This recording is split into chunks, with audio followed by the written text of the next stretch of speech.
Happy Good Friday, fam. Mangwabe is training for the way she spoke to Mawande on one of the recent episodes of Uthando Nestembu, the family getaway vacation what have you.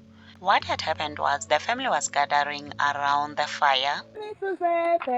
Owami-ke nje unjena-ke nje bakithi Nkosi yami benomnini nje banjena nje uMawande benoThando ba-quiet kanje. Then this moment happened.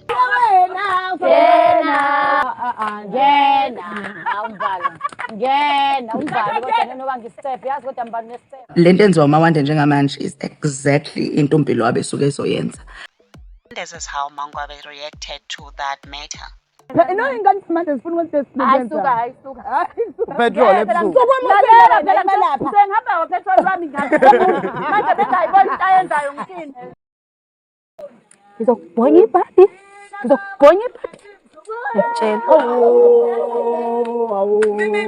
Uyangidina because akekho umuntu omthethisile and akekho umuntu omphoqile but angimazi ukuthi wayekhala.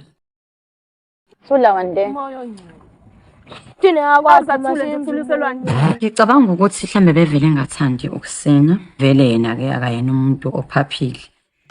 And now she's trending because of that. And even though some people are saying we shouldn't be surprised at Mangwabe, the way she behaved towards that, like our parents didn't do that to us, I'm just like, we are not our parents. Just because our parents used to behave that way to us doesn't mean we should now transfer the very same trauma to our kids. And I know it's not our place to comment on how she's parenting her kids and stuff. But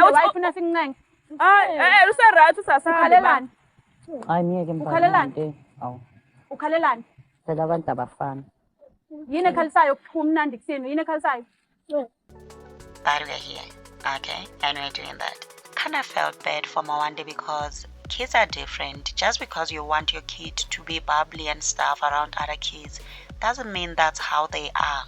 We are built different as human beings. And I also felt like she could have handled that situation a little bit better.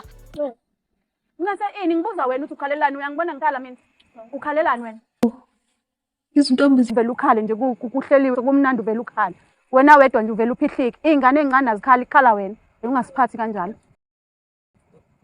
uma ufuna ukulala hamba endlini uyolala ungasenzeli le drama usenzela yona sizwana ufuna ukulala hlala phansi ukuthule hlala phansi